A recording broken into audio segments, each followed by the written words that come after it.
Hello students, अभी तक हमने male reproductive system, female reproductive system complete कर लिया था। साथ ही हमने गैमेटोजेनेसिस, स्पर्मेटोजेनेसिस, oogenesis दोनों ही कवर कर ली थी। oogenesis की डिटेल में जाते हुए मैंने आपको फॉलिकुलर डेवलपमेंट भी साथ ही करवा दी थी कि फॉलिकल्स जो female gamete developing female gamete enclose हो जाता है कुछ ग्रैनुलोसा सेल से, और फॉलिकल्स कैसे डेवलप होते हैं वो भी मैंने आपको साथ ही करवा दिया था। अभी आज हम लोग जो टॉपिक कवर करने वाले हैं उन टॉपिक्स को आप अच्छे से रिवाइज कीजिए, फॉलिकुलर डेवलपमेंट वगैरह स्पेशली, एंड फिर हम स्टडी करेंगे। आज हम स्टडी कर रहे हैं मेंस्ट्रुअल साइकिल।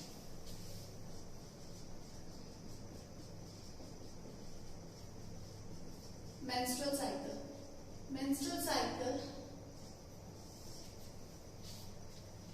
प्राइमेट्स में होता है, प्राइमेट फीमेल प्राइमेट्स में, यानी कि मंकीज, एप्स एंड ह्यूमंस में। It is the reproductive cycle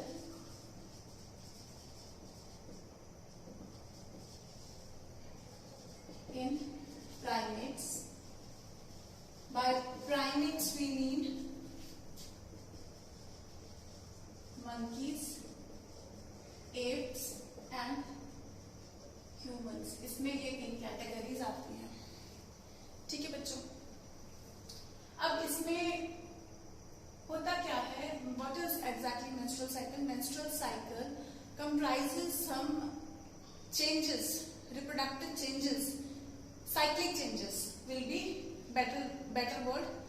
These are the cyclic changes that occur in female primates on monthly basis, mainly on monthly basis. Human की category में हम exactly कह सकते हैं। तो मंथली बेसिस पे होता है, जिसमें मैंने आपको बताया था यूट्रस का कट सेक्शन में मैंने आपको बताया perimetrium, myometrium, endometrium. Endometrium layer जो होता है वो every month I told you कि नया बनता है, और जब प्रेगनेंसी नहीं होती है तो वो शेड हो जाता है in the form of bleeding. वो मेंस्ट्रुअल फेज का एक साइन होता है कि अगर प्रेगनेंसी नहीं हुई तो एंडोमेट्रियम शेड हो जाएगा एंड ब्लीडिंग फेज के तौर पे वो सारी ब्लड वेसल्स और टिश्यूज सारा फ्लो हो जाएगा, ठीक है। तो उसी साइकिल को एक तरीके से मार्क करता है कि सारी उम्र के फीमेल्स में मेंस्ट्रुअल साइकिल नहीं होता। ये कब शुरू होता है? ये प्यूबर्टी में आके स्टार्ट होता है, ठीक है। कब स्टार्ट होता है? प्यूबर्टी में आके ये साइकिल स्टार्ट होता है। प्यूबर्टी में आके पहली ओव्यूलेशन होती है। मैंने आपको इन द प्रीवियस लेक्चर बताया था कि जब ओव्यूलेशन होती है then I told you about certain divisions कि हाँ मियोसिस 1 जो है वो कंप्लीट होगी at the time of ovulation, ovulation से जस्ट पहले। तो प्यूबर्टी पे आके वो चीज होती है। तो प्यूबर्टी पे आके जब फर्स्ट मेंस्ट्रुअल साइकिल एक फीमेल के अंदर जब फर्स्ट मेंस्ट्रुअल साइकिल होता है, उस कंडीशन को हम बोलते हैं, जब वो शुरू हो गया मेंस्ट्रुअल साइकिल होना, उस कंडीशन को हम बोलते हैं मेनार्क। उस कंडीशन को हम क्या बोलते हैं बच्चों? मेनार्क। फिर ये होता है नियरली प्यूबर्टी पे। उसके बाद एवरी मंथ ये साइकिल चलता है, और इस साइकिल की जो ड्यूरेशन होती है ये वेरी करती है काफी फीमेल्स में, 25 से लेकर के 50 डेज तक भी वेरी करती है, जो देखा गया है, नोटिस किया गया। लेकिन हम जो साइकिल एवरेज साइकिल पढ़ रहे हैं वो एवरेज साइकिल है 28 to 29 डेज का, ठीक है। हम जो पढ़ेंगे यहाँ पे 28 डे साइकिल पे हम लोग फोकस करेंगे, क्लियर? तो इस 28 डे साइकिल में ये 28 डे साइकिल चलेगा, प्यूबर्टी से शुरू होगा और नियरली ओल्ड एज तक ये चलेगा। तब जाके ये मेंस्ट्रुअल साइकिल जो है बंद हो जाएगा। तो उस टाइम पे ये कब बंद होता है? नियरली एग्जैक्ट 50 नहीं, नियरली 50 इयर्स एवरेज एज है जब ये मेंस्ट्रुअल साइकिल स्टॉप हो जाता है। उस चीज को हम बोलते हैं मीनोपॉज। पॉज हो गया एक तरीके से मेंस्ट्रुअल साइकिल में। क्या हो गया बच्चों? मेंस्ट्रुअल साइकिल पॉज हो गया है, ठीक है। अभी इस मेंस्ट्रुअल साइकिल की मैंने एक बार डायग्राम, एक जनरल डायग्राम, रफ डायग्राम जो एक तरीके से यहाँ पे बना दिया है, क्योंकि इसमें हम सारा स्टडी करेंगे कि इसके हार्मोन्स वगैरह या क्या क्या चेंजेस कब आते हैं। ये 1 to 28 डे तक सब कुछ हम इसमें सारी एक्टिविटीज अभी स्टडी करने वाले हैं, ठीक है। इसको हम 4 फेजेस में 4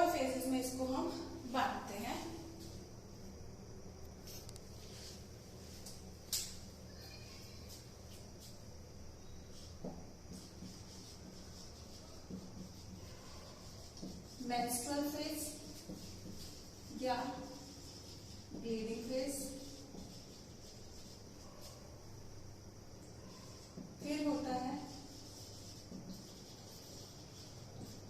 फॉलिकुलर फेज या प्रोलिफरेटिव, या फॉलिकुलर फेज बेटर रहता है इसको कहना। देन आता है ओव्यूलेटरी फेज। अब कुछ लोग फेजेस 3 ही लेते हैं, और ये थर्ड वाला जो ओव्यूलेटरी फेज जिसको मैं बोल रही हूँ, इसको जस्ट एक स्टेप ओव्यूलेशन बोल देते हैं। Then comes luteal phase. Luteal phase को हम सिक्रेटरी फेज भी बोलते हैं।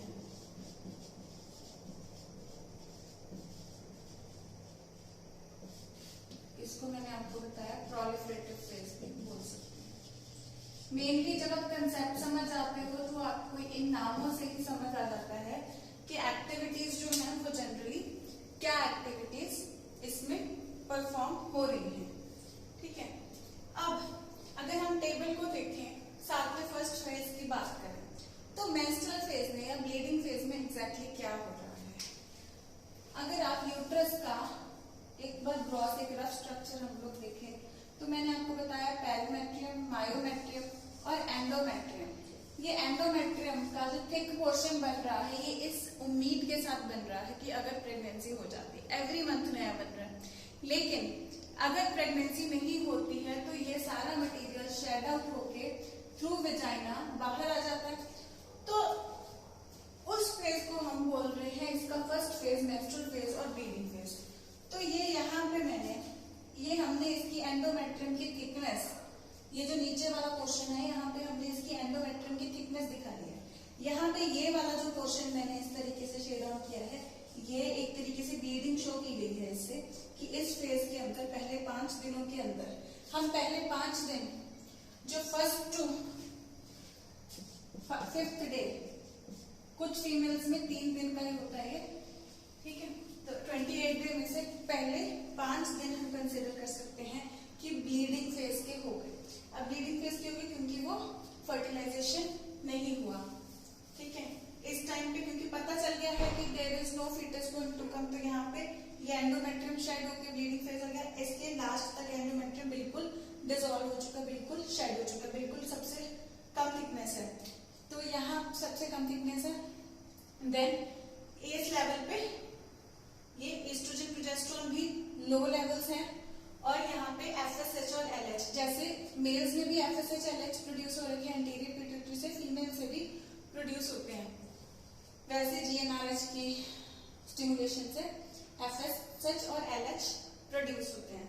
ठीक है, अब ये एफएसएच एलएच का अभी क्या हो रहा है, यहाँ पे लेवल आप इनका नोटिस करो, यहाँ से धीरे धीरे लेवल यहाँ पे इनका बढ़ेगा। मिडिल ऑफ द साइकिल में हम बात करेंगे कि क्यों बढ़ेगा और क्या करेगा।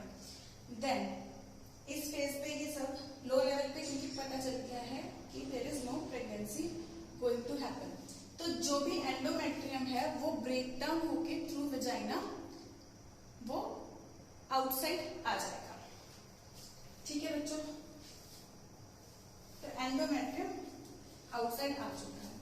अभी उसके बाद स्टार्ट होता है फॉलिकुलर फेज। तो कब होगा ये? 16th से लेकर के 13th डे तक चलेगा, 6 से लेकर के 6th डे से लेकर के, ठीक, इसके ये 5th डे तक था, 6 से लेकर के 13th डे तक चलेगा फॉलिकुलर फेज और प्रोलिफरेटिव फेज। नाम बता रहे हैं दोनों, देखो फॉलिकुलर मतलब फॉलिकल्स डेवलप होंगे। मैंने इसके सारे फेजेस नहीं बनाए, तो यहाँ पे प्राइमरी फॉलिकल, सेकेंडरी, टर्शरी और ग्राफियन फॉलिकल तक डेवलपमेंट। मैंने प्राइमरी बना के सीधा ग्राफियन बनाया है आपके अंडरस्टैंडिंग के लिए, तो सीधा यहाँ पे डेवलपिंग फॉलिकल, एग्जैक्ट स्ट्रक्चर नहीं बनाया मैंने ग्राफियन का, जस्ट आपको दिखाना चाह रही हूँ स्कीमेटिकली कि इस पोर्शन में ये फॉलिकुलर फेज जो सेकंड फेज चल रहा है यहाँ तक का, तो this is the middle of the cycle, ये line middle of the cycle यानी 14th डे। ठीक है, तो अभी इसके बीच तक क्या हो रहा है, फॉलिकल डेवलप होना शुरू हो गया। अब फॉलिकल किसके इन्फ्लुएंस के अंडर डेवलप होना शुरू हुआ? यहाँ पे क्या होगा, गोनाडोट्रोपिन्स जब रिलीज होंगे हाइपोथैलेमस से, गोनाडोट्रोपिन रिलीज हुआ, हाइपोथैलेमस से गोनाडोट्रोपिन रिलीजिंग हार्मोन हुआ, इसने एंटीरियर पिट्यूटरी पे एक्ट किया, एंटीरियर पिट्यूटरी ने FSH LH सीक्रेट किया। तो ये फॉलिकल डेवलपमेंट किसने करवाई? इन दोनों ने मिलकर करवाई, लेकिन मेनली FSH ने। फॉलिकल स्टिमुलेटिंग नाम है ना उसका, फॉलिकल स्टिमुलेटिंग, मेनली ये हेल्प करेगा। इसका मेन कंट्रीब्यूशन क्या है? वैसे भी ये दोनों ही फॉलिकुलर डेवलपमेंट में हेल्प कर रहे हैं। LH का मेन जो क्वेश्चन आता है या मेन रोल क्या है वो मैं आगे बताती हूँ। अभी इन दोनों का क्या है, लेवल बढ़ता जाएगा जब तक फॉलिकल डेवलपमेंट होता जाएगा। तो इनका फॉलिकल डेवलपमेंट हो जाएगा। अब middle of the cycle, follicle phase में क्या हुआ? दो चीजें हुई। फॉलिकुलर फेज अगर हम उसको बोल रहे हैं, इसमें आप लोग समझ रहे हो कि जो फॉलिकल है, प्राइमरी फॉलिकल से ग्राफियन फॉलिकल तक इसकी क्या हो गई? प्रॉपर डेवलपमेंट हो गई है।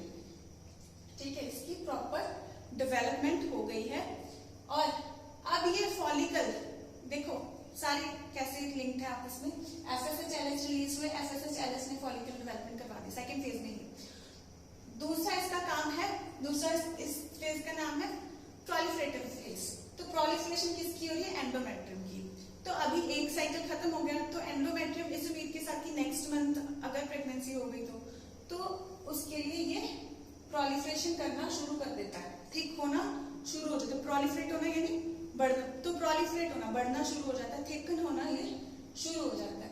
अब यहाँ पे आप देख रहे होंगे कि ईस्ट्रोजन का लेवल बढ़ रहा है, प्रोजेस्टेरोन का अभी नहीं बढ़ रहा। तो ये ईस्ट्रोजन का लेवल, ईस्ट्रोजन ओवरी रिलीज करती है, लेकिन ओवरी में कौन सी चीज रिलीज कर रही है?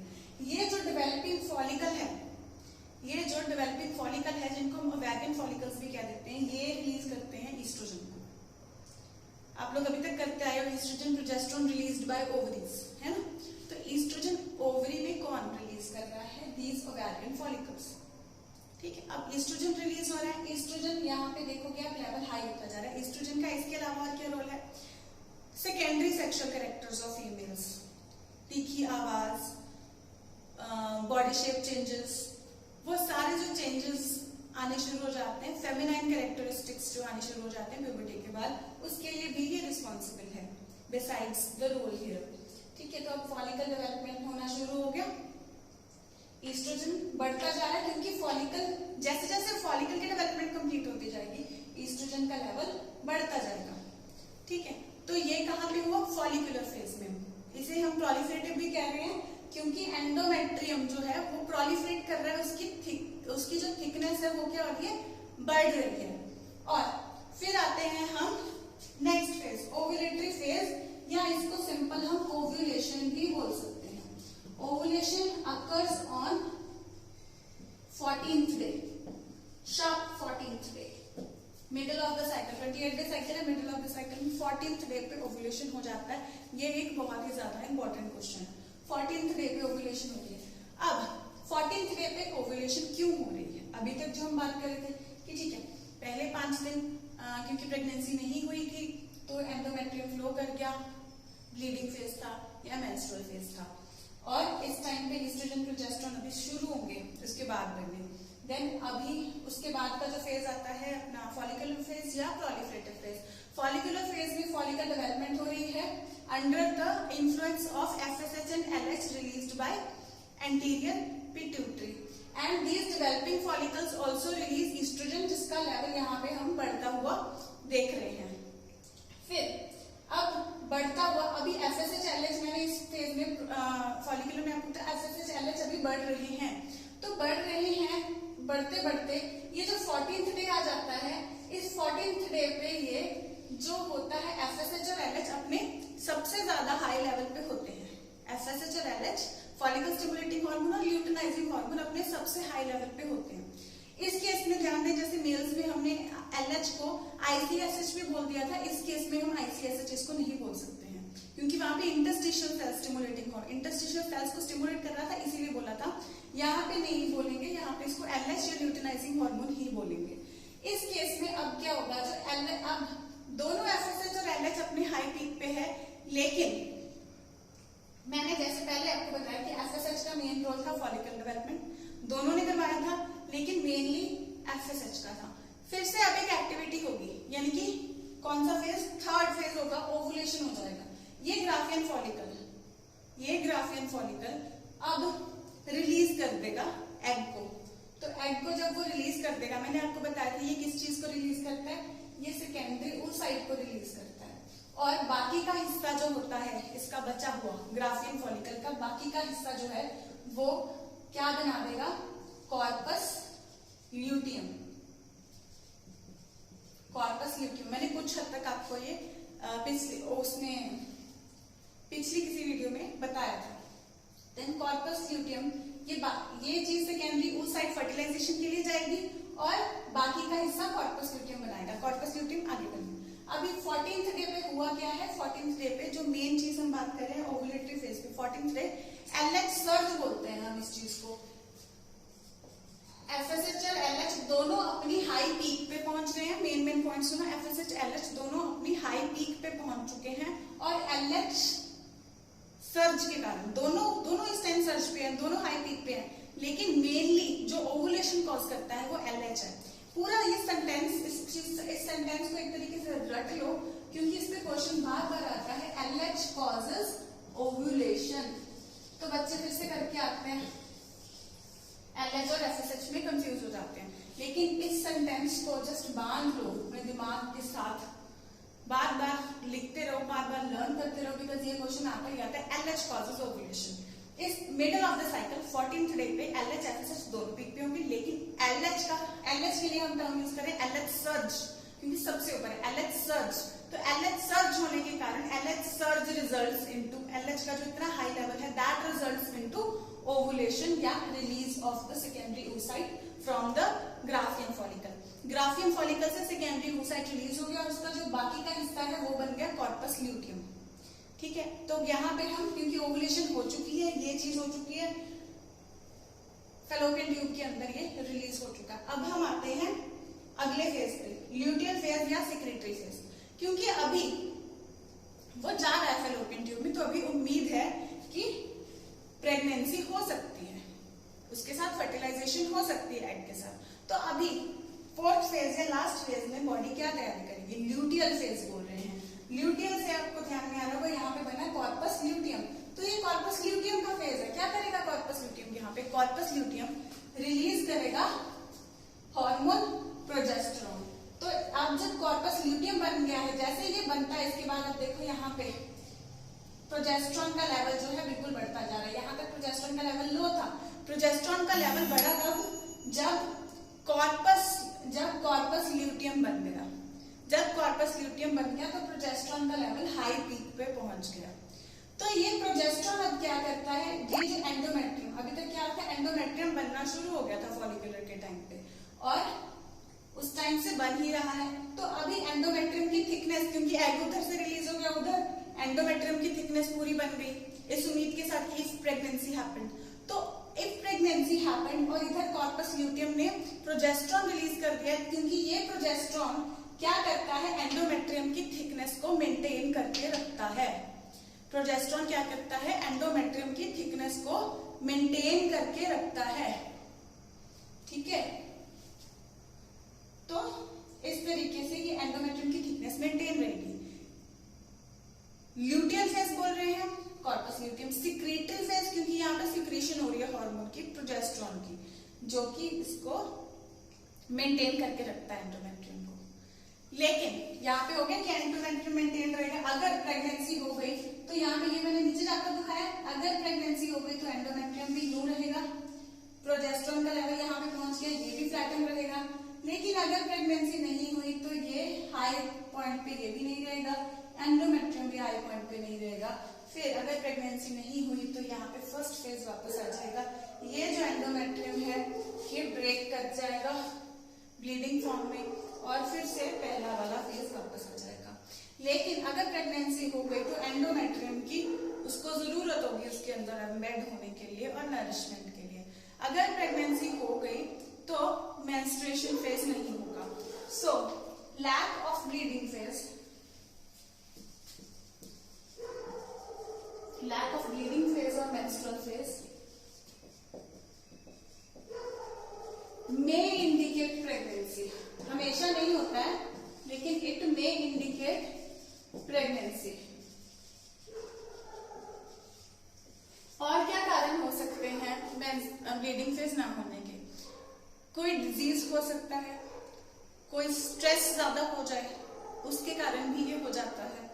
ठीक है, तो ऐसे कुछ रीजन, स्ट्रेस हो गया, डिप्रेशन हो गया या कोई डिसऑर्डर हो गया, और इन सब चीजों के कारण ये और भी रीजन, यानी कि प्रेगनेंसी सबसे ज्यादा मेन रीजन होता है। अगर प्रेगनेंसी नहीं रीजन है तो और भी कई सारे रीजन हो सकते हैं ब्लीडिंग फेज ना होने के।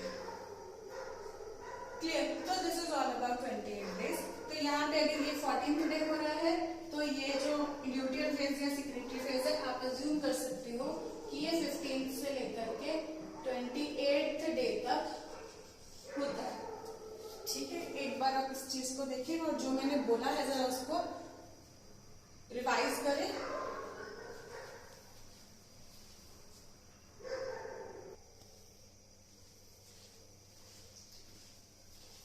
अभी भी क्लास होती तो मैं आपको डिक्टेट कर देती, अगर लाइव क्लास होती या हम लोग इंस्टीट्यूट में होते हैं। तो अभी I would like you to notice certain things, because आपके लिए इस टाइम पे ये थोड़ा ज्यादा कन्वीनियंट रहेगा कि जो कुछ मैंने अभी तक आपको समझाया है स्टेप बाय स्टेप मैं एक बार फिर भी बोल के भी रिपीट करती हूँ, फिर मैं आपको नोट करवाती हूँ। सबसे पहला phase 1st to 5th day menstrual phase या ब्लीडिंग फेज। अगर प्रेगनेंसी नहीं हुई तो एंडोमेट्रियम की जरूरत नहीं है। एंडोमेट्रियम ब्रेक करेगा, ब्लड वेसल्स और एंडोमेट्रियल लाइनिंग जो भी थी वो सारी ब्लीडिंग फॉर्म में वेजाइना से बाहर आ जाएगी। अगर ये नहीं होता है तो उसका मतलब है प्रेगनेंसी हो गई है, या उसका कोई और भी मीनिंग हो सकता है, जैसे कि पुअर हेल्थ, अंडरलाइन डिजीजेस हो सकते हैं, ये सब कारण हो सकते हैं। ये normally every month females encounter करती हैं एक्सेप्ट ड्यूरिंग देयर प्रेगनेंसी और certain phases of their ill health, puberty से लेकर के मीनोपॉज तक। तो ये एक हेल्दी रिप्रोडक्टिव लाइफ का साइन होता है। एवरी मंथ हेल्दी साइकिल्स आना, इसका जो इंटरवल होता है वो कांस्टेंट अगर रहे तो that is a sign of good health, good reproductive health. ठीक है, सेकेंड फेज आता है फॉलिकुलर फेज या proliferative phase. Follicular phase, follicles, primary follicle से लेकर primary, secondary, tertiary Graafian follicle, ये डेवलपमेंट होनी शुरू हो जाती है। किसके इन्फ्लुएंस में होती है? एंटीरियर पिट्यूटरी रिलीज करेगा FSH LH, उसके इन्फ्लुएंस में ये रिलीज होना शुरू हो जाता है। इन दोनों के इन्फ्लुएंस में ये डेवलपिंग फॉलिकल डेवलप होना शुरू हो जाता है। फॉलिकल जैसे जैसे डेवलप होता है ईस्ट्रोजन का सिक्रीशन वो बढ़ाता रहता है। तो ईस्ट्रोजन का सिक्रीशन, जैसे फॉलिकल पूरा डेवलप हो गया ईस्ट्रोजन का सिक्रीशन भी पूरा बढ़ गया। ठीक है जी, ये हुआ सेकेंड फेज, फॉलिकल फेज, और इसको प्रोलिफरेटिव फेज भी बोल रहे हैं क्योंकि इसका प्रोलिफरेशन बढ़ गया, फिफ्थ प्रोलिफरेशन होना शुरू हो गया, क्योंकि इससे जो नेक्स्ट फेज आएगा, थर्ड फेज जो आएगा, उसमें एग रिलीज होगा। एग के साथ फर्टिलाइजेशन होने की भी उम्मीद है। उस वजह से सेकेंड फेज में, फॉलिकुलर फेज को प्रोलिफरेटिव फेज भी बोल रहे हैं, क्योंकि प्रोलिफरेशन ऑफ एंडोमेट्रियम होना शुरू हो गया, थिकन होना शुरू हो गया। Then third phase ovulatory phase या ओव्यूलेशन, यहाँ पे एग रिलीज हो जाता है। ठीक है, एग रिलीज हो जाता है। फोर्थ फेज, एग रिलीज हो गया, क्या हो गया? एग रिलीज हुआ, ये सेकेंडरी oocyte रिलीज हो गया, ये कुछ हिस्सा ग्राफिन फॉलिकल का बच गया जो आगे कॉर्पस ल्यूटियम में कन्वर्ट होगा। ओव्यूलेशन हुआ है under the influence of LH surge, यानी कि हाई अमाउंट ऑफ LH। यहाँ पे मिडल में आके LH FSH अपनी हाईएस्ट लेवल पे मिडल में आते हैं, उस टाइम पे ही ओव्यूलेशन हो जाती है। देन आता है फोर्थ फेज, ल्यूटियल फेज या सिक्रेटरी फेज, जहाँ पे कॉर्पस ल्यूटियम सिक्रीट करता है। Luteal secretory, corpus luteum secrete करता है क्या? प्रोजेस्ट्रॉन इस एंडोमेट्रियम को, जो यहाँ पे सेकंड फेज में थिकन होनी शुरू हो गई थी, यहाँ तक अच्छे से थिकन हो चुकी है, तो इसको मेंटेन करके रखेगा। अगर प्रेगनेंसी हो जाती है तो इसकी थिकनेस यहीं पे मेंटेन रहेगी, तो ग्राफ यूं फ्लैट हो जाएगा यहाँ के बाद। और कॉर्पस ल्यूटियम भी क्योंकि बन गया, ये भी प्रेगनेंसी को हेल्प करेगा। तो यहाँ पे प्रोजेस्ट्रॉन लेवल हाई आया है, जहाँ पे कॉर्पस ल्यूटियम डेवलप हो चुका है, तो प्रोजेस्ट्रॉन लेवल भी यहाँ पर ऐसे ही रहेगा, यूं नीचे जैसे जाता हुआ मैंने दिखाया, ऐसे फिर नहीं जाएगा, फिर वो फ्लैटन सीधा ही जाएगा। ठीक है जी, तो कॉर्पस ल्यूटियम, अगर प्रेगनेंसी नहीं हुई तो कॉर्पस ल्यूटियम यूं करके डिजेनरेट हो जाएगा, जैसे यहाँ पे डिजेनरेट होता हुआ दिखाया। जैसे जैसे ये डिजेनरेट होगा एंडोमेट्रियम टूटना शुरू हो जाएगा। और प्रेगनेंसी अगर नहीं हुई तो फर्स्ट फेज से फिर से, क्योंकि वो डिजेनरेट होना शुरू हो गया, तो फिर से ब्लीडिंग फेज में ये सारे contents will be out of the body. ठीक है, तो अभी जो नोटिस करने वाले, एक बार सब कुछ मैंने वैसे तो आपको लिस्ट कर ही दिया है, बट स्टिल हम लोग इस चीज को स्टेप बाय स्टेप नोट कर लेते हैं। सबसे पहले तो मेनार्क देख लें आप, इसका कॉमन ड्यूरेशन मेंस्ट्रुअल साइकिल का कॉमन जो नॉर्मल ड्यूरेशन है वो नोट कर लें, 28 to 29 डेज, 28 डेज साइकिल है जो हम लोग नॉर्मली पढ़ाते हैं। जब ये स्टार्ट होता है उसको बोलते हैं मेनार्क। जब नियरली ये कब होता है, प्यूबर्टी के अंदर। इसके बीच में नॉर्मल मेंस्ट्रुअल साइकिल चलता रहता है इन हेल्दी फीमेल्स। और ये पॉज कब होता है, मीनोपॉज के टाइम पे, नियरली मीनोपॉज बोलते हैं उस फिनोमेनन को, नियरली 50 इयर्स ऑफ एज पे ये पॉज हो जाता है। ठीक है, और इसके डिफरेंट फेजेस की अगर बात करें, सबसे पहला फेज जो है, सबसे पहला फेज कौन सा है, मेंस्ट्रुअल फेज या ब्लीडिंग फेज। तो इसमें क्या होगा, all the blood vessels and other contents of endometrium shed out in the form of bleeding from the vagina. ठीक है, सो यहाँ पे इसमें मैं दिखा रही हूँ कि ये ब्लीडिंग की फॉर्म में सारी चीजें यहाँ पे देखेंगे तो ये फ्लो आउट हो जाता है, सारे लेवल्स जो ये यहाँ पे फ्लो आउट हो जाता है क्योंकि प्रेगनेंसी नहीं हुई है।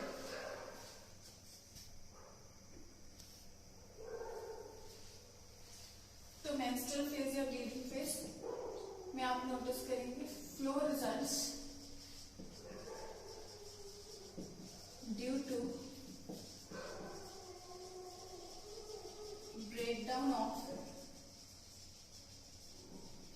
endometrial lining and its blood vessels which form the contents that come out through vagina. So, flow results due to breakdown of endometrial lining and its blood vessels which form the liquid or contents that come out through vagina. ठीक है, तो ये vagina से आ जाता है and it occurs only if egg has not been fertilized. Egg अगर fertilise नहीं हुआ है ये तभी होता है। कंटेंट्स ऑफ लिक्विड ज्यादा बेटर रहेगा। क्लियर? तो जब एग फर्टिलाइज नहीं हुआ है ये तभी होता है। अगर ये स्टेप नहीं हुआ तो क्या होगा, lack of this step या lack of bleeding phase या menstrual phase, let's say lack of this phase may indicate compulsory नहीं है, may indicate pregnancy. Sometimes it may be due to poor health.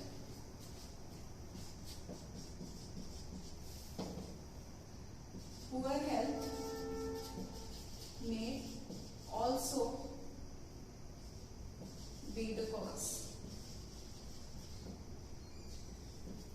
इसमें मेन चीज आप ये भी लिख लेंगे किन में होता है, प्राइमरी यानी कि monkeys, apes and humans में ये होता है। सो ये हो गया मेंस्ट्रुअल फेज या ब्लीडिंग फेज के बारे में नो। ठीक है, तो अभी हम फॉलिकुलर फेज के बारे में डिस्कस करेंगे।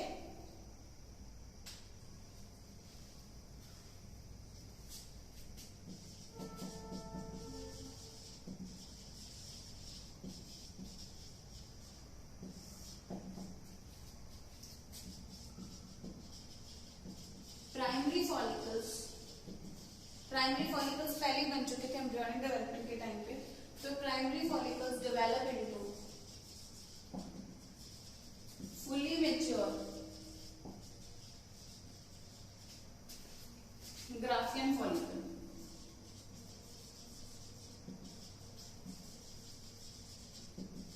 Primary follicles develop into fully mature Graafian follicle. तो और दूसरा नाम इसको हम क्या कह रहे थे, प्रोलिफरेटिव फेज भी कह रहे हैं। तो यहाँ पे क्या और क्या हो रहा है, एंडोमेट्रियम भी सारी की सारी रीजनरेट हो रही है।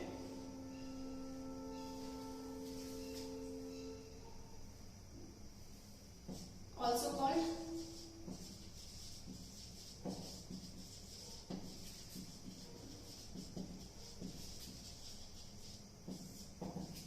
क्यों बुलाते हैं proliferative phase, because endometrium regenerates through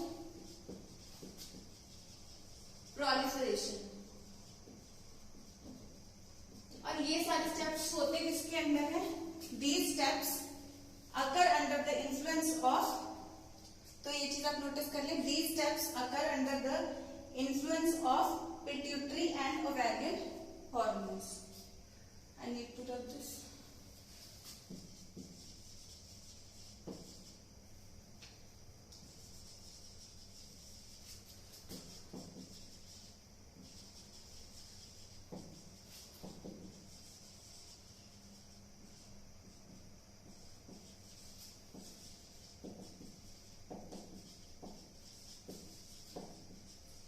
जैसे मैंने आपको बताया था, पिट्यूटरी कौन से हार्मोन्स रिलीज करता है, एलएच और एफएसएच। तो एलएच एफएसएच इसकी डेवलपमेंट करवा रहे हैं। ओवेरियन हार्मोन कौन सा आगे जिसमें कंट्रीब्यूट कर रहा है, जैसे मैंने आपको बताया कि फॉलिकल अब ईस्ट्रोजन भी रिलीज करना शुरू कर देगा, तो उसके इन्फ्लुएंस में ये सारे चेंजेस हो जाएंगे। ठीक है,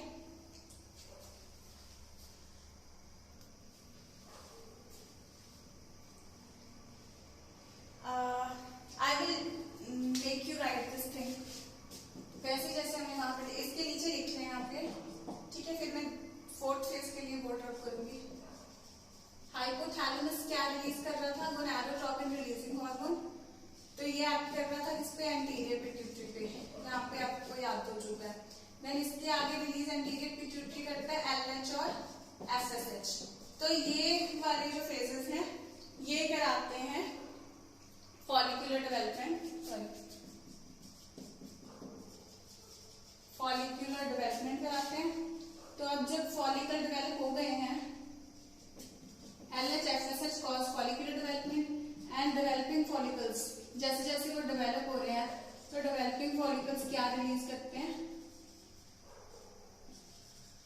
ईस्ट्रोजन रिलीज करते हैं। ठीक है, तो डेवलपिंग फॉलिकल्स अभी ईस्ट्रोजन रिलीज करते हैं। ये सारा जो कंटेंट है दिस वन, इसको आप इसके नीचे लिख लें, क्योंकि यहाँ पे हमने मेंशन किया कि पिट्यूटरी और ओवेरियन हार्मोन्स ये मेंशन करते हैं। इसको नोटिस करें, मैं फिर इसको रब करती हूँ। जस्ट 2 सेकंड दूंगी, आप पॉज करके भी इसको नोटिस कर सकते हो।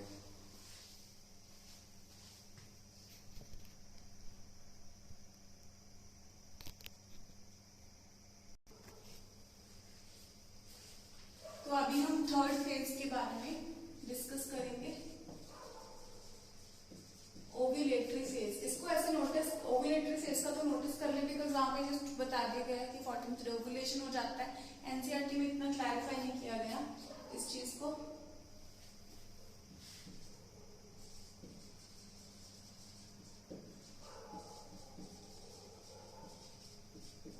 मेन इसका ये पॉइंट है कि 14th डे को होता है और क्या हो जाता है, एग रिलीज हो जाता है, ओवुलेशन इसमें हो जाता है। तो LH और FSH बढ़ते बढ़ते they attain a peak level at the ovulatory phase. LH and FSH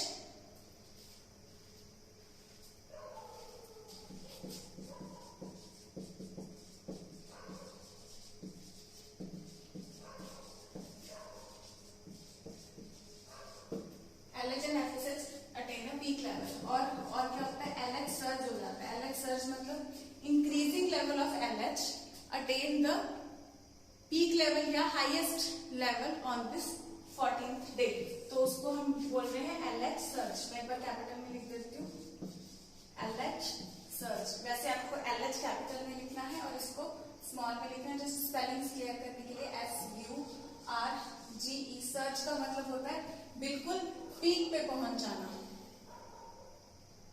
तो रैपिड सिक्रीशन ऑफ LH जो होती है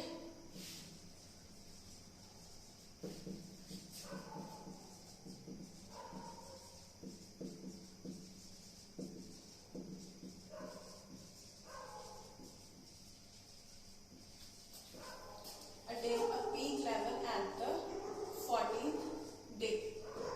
तो it attain a peak level at the 14th day। तो अभी LH का पीक लेवल हो गया, तो LH क्या करेगा, इस ग्राफियन फॉलिकल को रप्चर कर देगा। या हम नेक्स्ट लिख सकते हैं LH सर्ज क्या करता है। चलो दो चार क्या लेते हैं, रप्चर ऑफ ग्राफियन फॉलिकल।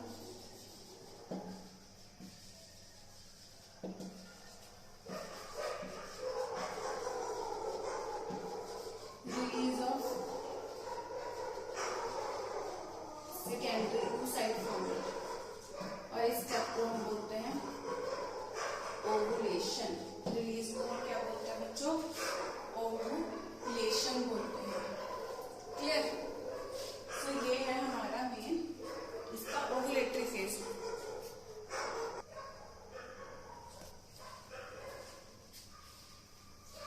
मैं फोर्थ फेज यहाँ पे लिख देती हूँ इस तरफ, ल्यूटियल फेज या सेक्रेटरी फेज। तो यहाँ पे हमने क्या देखा कि there is release of secondary oocyte, या हम यहाँ पे ओवम लिख सकते हैं अगर जनरलाइज करना चाहते हैं, लेकिन आपको पता होना चाहिए कि जो रिलीज होता है वो सेकेंडरी oocyte ही रिलीज होता है। ठीक है ना, किस स्टेज पे होता है, सेकेंडरी oocyte पे होता है, लेकिन हम जनरलाइज अगर टर्म करना चाहिए तो हम ओवम लिख देते हैं।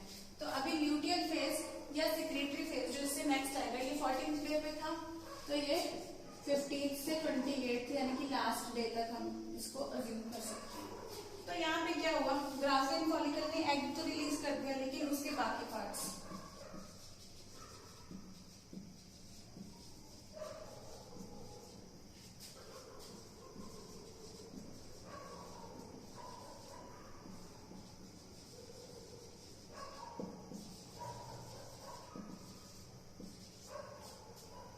remaining parts or contents of graphic follicle, they release progesterone,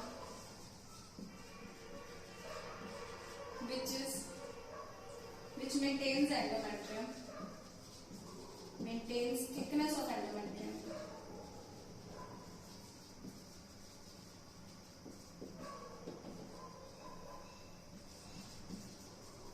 necessary for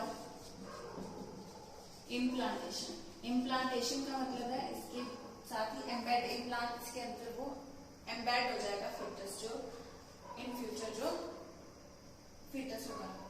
so this is we can say necessary for implantation. और इम्प्लांटेशन वर्ड अगर नहीं समझ आ रहा तो अब यहीं पे आप सिर्फ लिख सकते हो necessary for pregnancy to be maintains endometrium, essential for pregnancy maintenance. ठीक है,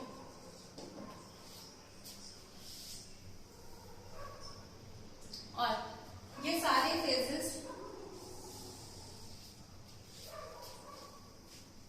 प्रेगनेंसी में प्रोजेस्टेरोन यहीं पे रहेगा। अगर प्रेगनेंसी हो जाती है तो ये सारे फेजेस कंप्लीट होते रहेंगे, लेकिन अगर प्रेगनेंसी नहीं होती बाद फिर से फर्स्ट फेज आ जाएगा, मेंस्ट्रुअल फेज आ जाएगा। ये सारे जो फेजेस हैं turn by turn every month अगर नॉर्मली चलते जा रहे हैं फ्रॉम प्यूबर्टी टू मीनोपॉज, मीनाक से लेके मीनोपॉज, तो इसे हेल्दी रिप्रोडक्टिव लाइफ बोला जाता है। अगर ये फेजेस मिस होते हैं तो जैसे मैंने आपको बताया कि मेंस्ट्रुअल फेज अगर मिस हो रहा है लेकिन प्रेगनेंसी उसका कारण नहीं है, तो वो इंडिकेट कर सकता है कि the female has poor emotional health, poor stress है उसको, पुअर इमोशनल हेल्थ है, या कोई और हेल्थ रीजंस भी उसको फीमेल को हो सकते हैं, तो वो reproductive life can be damaged. ठीक है, इवन की dietary patterns are also nowadays affecting this thing a lot. Many females are suffering from many problems because of this. इस दो चीजों में मैं अभी प्रॉब्लम से मेरे को ध्यान में आया कि 2 पॉइंट्स आपको मैं बताना चाहती हूँ। यहाँ पे जो cervix not related to menstrual cycle but I shall not forget these two things. एक जो मैंने मेल्स में आपको ऑर्गन बताया था, प्रोस्टेट जो ग्लैंड बताया था, उसका प्रोस्टेट कैंसर बहुत कॉमन है। ये जस्ट पॉइंट्स नोट करने के लिए, नॉट रिलेटेड टू दिस। अभी मेरे ध्यान में आया when I was talking about problems. तो जैसे मैंने आपको बताया डाइटरी कंडीशंस भी बहुत सारी प्रॉब्लम्स कर सकती हैं।